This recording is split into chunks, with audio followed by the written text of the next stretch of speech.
quinto domingo de San José. Estamos desarrollando 7 reflexiones en esa devoción llamada los 7 domingos de San José, que preceden a la celebración de la solemnidad de San José el día 19 de marzo. Y nos servimos para este itinerario de los 7 domingos de las 7 características que el Papa en su carta Patris Corde sobre San José ha desarrollado sobre este santo, ¿no? Primer domingo dijimos San José, Padre amado. Segundo, Padre en la ternura. Tercero, Padre en la obediencia. Cuarto, Padre en la acogida. El quinto, que hoy nos toca, Padre en la valentía creativa. Si os fijáis, nos habíamos fijado en los 2 domingos anteriores en 2 aspectos: el de San José obediente a la voluntad de Dios, ¿no? Obediente a las circunstancias, y San José el que acoge la realidad tal y como viene, el que tiene capacidad de florecer donde Dios le ha plantado. Son características que podrían parecer que la colaboración principal con el plan de Dios es principalmente pasiva, obedecer, ¿no? Y es cierto que el aspecto pasivo es clave en nuestra relación con Dios. Dejar hacer a Dios, hágase según tu palabra. Ese aspecto pasivo es muy importante. No poner obstáculos a la voluntad de Dios, tomar conciencia de que la iniciativa la tiene Dios. A nosotros nos toca secundar las inspiraciones de Dios, ¿no? La relación del hombre con Dios, obviamente, en primer lugar, tiene un aspecto pasivo. Dios tiene la iniciativa. Pero a ese San José obediente, a ese San José Padre en la acogida, hay que añadirle Padre de la valentía creativa, porque esto también está totalmente unido a lo anterior. Necesitamos añadir este aspecto que subraya la colaboración activa, no meramente pasiva, ¿no? La valentía creativa. Dice el Papa con respecto a esta valentía creativa: de hecho, cuando nos enfrentamos a un problema, podemos detenernos y bajar los brazos, o podemos ingeniárnoslas de alguna manera. A veces las dificultades son precisamente las que sacan a relucir de nosotros recursos en cada uno de nosotros que ni siquiera pensábamos que teníamos, ¿no? Pues sí, esto también ha ocurrido con San José. La providencia de Dios contaba con la valentía creativa de San José. Contaba con que él no solo iba a ser obediente a los planes de Dios, sino contaba con que tendría la capacidad de desarrollar todos los recursos para ser el custodio de la Sagrada Familia. Por ejemplo, a la hora de llegar a Belén, por ejemplo, a la hora de huir a Egipto huyendo de Herodes. Por ejemplo, pocas veces hemos hablado, ¿no? ¿Cuánto tiempo pasaría la Sagrada Familia en Egipto? ¿Cuántos meses o años? No lo sabemos, pero imaginaros a San José buscándose la vida, como decimos, ¿no? Buscarse la vida para, en medio de una cultura totalmente distinta, sin conocer un idioma, cómo sacar adelante a esa familia de la que el Señor le había hecho el custodio. Tendría que ser muy valiente para abrirse paso en una cultura tan distinta, ¿no? Valentía creativa. ¿Cómo pudo trabajar José? ¿Cómo pudo ganarse la vida en ese contexto, ¿no? La providencia de Dios contaba no solo con un hombre obediente, contaba además con alguien que tuviese una valentía creativa. Y esto nos da una gran enseñanza para nosotros, porque, dice el Papa, si a veces pareciera que Dios no nos ayuda, no significa que nos haya abandonado, sino que confía en nosotros, en que lo podemos planear, inventar, encontrar. Dice, ¿Dios ha olvidado de mí? No, es que Dios espera que tú, con tus cualidades, entregándote a ellas, pues vayas a tener el don y la capacidad de salir adelante en ese apuro. Fijaros, os voy a compartir algo de esas reflexiones que a veces uno encuentra, ¿no? Pues, navegando por internet, o que llegan a nuestro grupo de WhatsApp, ¿no? Y después de leerosla, la comento brevemente. Es como una reflexión de cómo es la relación entre el hombre y Dios. Y dice: pedía fuerza y Dios me dio dificultades para hacerme fuerte. Pedí sabiduría y Dios me dio problemas para resolver. Pedí prosperidad y Dios me dio cerebro y músculos para trabajar. Pedí valor y Dios me dio obstáculos para superar. Pedí amor y Dios me dio personas con problemas a las que ayudar. Pedí favores y Dios me dio oportunidades. Yo no recibí nada de lo que había pedido, pero sí todo aquello que necesitaba.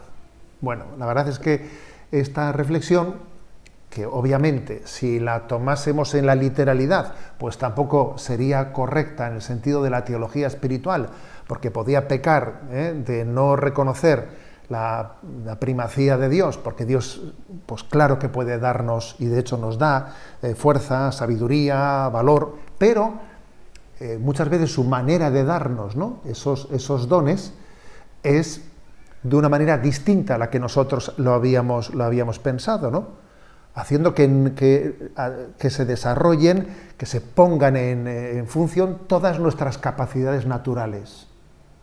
A veces nosotros pedimos la gracia de Dios como si el pedir la gracia de Dios supliese el que nosotros desarrollásemos nuestras cualidades naturales. No, y muchas veces la gracia de Dios viene para que tú desarrolles todas tus capacidades naturales. Hay un adagio, digamos, ¿no?, pues que creo que es muy elocuente, y es el siguiente, ¿no? Cuando Dios nos da su gracia, el hombre suda. ¿Qué quiere decir esto? Cuando Dios nos da su gracia, entonces el hombre suda. Quiere decir que algunos se pensaba que la gracia de Dios iba a suplir nuestro esfuerzo. No, la gracia de Dios precisamente lo que hace es que tú seas capaz, ¿no?, que tú seas capaz de desarrollar pues las cualidades y todos los talentos que Dios ha puesto en nosotros, ¿no? Por eso dice el Papa, cuidado, que alguno igual piensa que Dios no me está ayudando. Sí, Dios me está empujando a que con una valentía creativa no me asuste, no me quede parado esperando a que Dios me dé su gracia, sino que me entregue desarrollando las cualidades que Dios me ha dado. En definitiva, la confianza en la providencia y la valentía creativa van de la mano. Es una falsa dicotomía el decir, bueno, ¿yo por qué opto? ¿Por la gracia de Dios o por la colaboración del hombre? No, las dos cosas. Gracia de Dios y libertad y colaboración del hombre están perfectamente integradas en el plan de Dios. El Papa pone un ejemplo muy curioso, ¿no?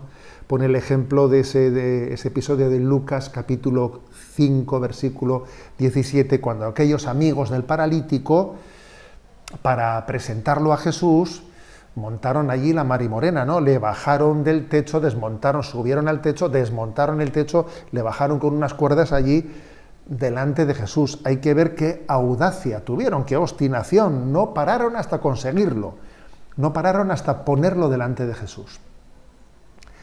Bueno, pues es un caso muy, muy bonito, muy hermoso, muy pedagógico para entender cómo ellos confiaban en la gracia, confiaban en el don de Dios, pero al mismo tiempo pusieron todas sus capacidades, tuvieron una valentía creativa, lo hicieron todo para que al final Dios pudiese sanar a aquel paralítico. Bien es verdad que luego Jesús les rompió los esquemas.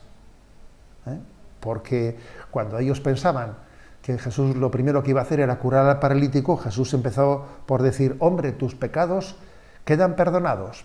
Y supongo que se quedarían con cara de perplejos, diciendo, si habíamos venido a otra cosa. Pero es que su valentía creativa tenía que educarse y tenía que someterse a la primacía de Dios. Porque no pensemos que la valentía creativa se supone o concluye o deriva en que seamos nosotros los que llevemos el guión. No, el guión lo lleva Dios. El guión siempre lo lleva Dios, ¿no?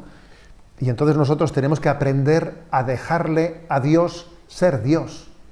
Dejarle al ser Dios. Dejar que Dios nos sorprenda. Incluso sorprendernos de nosotros mismos, de lo que Dios puede hacer en nosotros, ¿no? Que, por ejemplo, en este caso, en esos amigos del paralítico Dios les ha permitido ser instrumentos del perdón de Dios y de la sanación de Dios. En definitiva, valentía creativa. que al mismo tiempo confía plenamente en la gracia de Dios. La Iglesia necesita minorías creativas.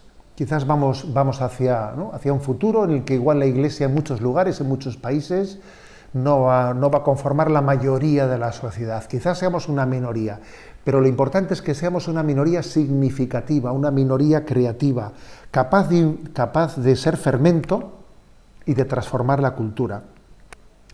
Y es obvio que tenemos que ser fieles en medio de un mundo que ha dado la espalda a Dios, en medio de esta cultura de la secularización. Pero ser genuinamente fiel supone tener una fidelidad creativa, no una fidelidad que se queda parado y no mueve ficha. No. La verdadera fidelidad es creativa. Se mantiene fiel a la tradición y al mismo tiempo está pensando ¿de qué manera puedo llegar a los alejados? ¿De qué manera puedo hacer que esa tradición no se quede esclerotizada, ¿no? Sino que sea vida para el mundo? La creatividad apostólica es un test que indica la intensidad de nuestra unión con Dios, porque cuando alguien está enamorado de Dios, el enamoramiento suscita mucha creatividad. A ver, el Espíritu Santo es muy creativo. Y si estamos enamorados, uno está pensando, ¿cómo haré? ¿Cómo llegaré? ¿Cómo diré al mundo? Por eso subrayemos esto, ¿no? La creatividad apostólica pues es un buen indicativo de nuestra unión con Dios y de nuestro enamoramiento con Dios. Nuestro Papa Emérito Benedicto XVI tiene una expresión que me parece muy digna de reflexión, que dice: la creatividad es un acto de fe. Para crear, primero hay que creer. Crear y creer tienen una misma raíz, crear y creer. Cuando uno cree en Dios, que creó de la nada, se vuelve creativo. Y ese es el don de la valentía creativa que Dios quiere darnos, ¿no? En definitiva, miramos a San José, hombre obediente, sí, ahora tan obediente como creativo. ¿Cómo conjugar ambas cosas? Mira a José, mira ese don de fidelidad creativa, ese don de dejarle a Dios que lleve la iniciativa en todos los acontecimientos de la vida, y al mismo tiempo que nos pone en danza, nos lleva a sorprendernos de que pudiéramos responder a tantos retos que jamás hubiésemos pensado en nuestra vida que íbamos a ser capaces de responder a ellos, ¿no? Y esto es una pregunta. Bueno, yo estoy desarrollando mis dones y mis talentos. Ojo con aquel pasaje, ¿no? De aquel que tenía un talento, pero tuve miedo y enterré mi talento. Estoy enterrando mis talentos por miedo a la creatividad, por miedo al riesgo que tiene. Claro, ser creativo también tiene sus riesgos, porque te puedes equivocar. Ay, ¿qué más me ha salido? He hecho el ridículo. Bueno, pues he hecho el ridículo y lo ofrezco por la gloria de Dios. Pero esa es la gran pregunta, ¿no? ¿Qué he hecho con mis talentos? San Ignacio de Loyola dice en una de sus meditaciones: ¿qué he hecho hasta ahora por Cristo? ¿Qué hago ahora por Cristo? ¿Qué estoy dispuesto a hacer por Cristo? Mirando a San José decimos, tenemos que aprender de él a ser custodios, a custodiar a Jesús, a custodiar la fe, a custodiar la Iglesia. Tenemos que aprender a custodiar la fe de los humildes. Tenemos que aprender también a custodiar la causa de los pobres y de los desheredados, ¿no? A arriesgarnos custodiando con esa creatividad que Dios nos sugiera. En definitiva, San José, el valiente humilde, el valiente obediente, el obediente creativo, nos encomendamos a él y pedimos, ¿no?, que nos dé la gracia de desarrollar todos los dones al servicio del Señor, al servicio de la Iglesia, para mayor gloria de Dios.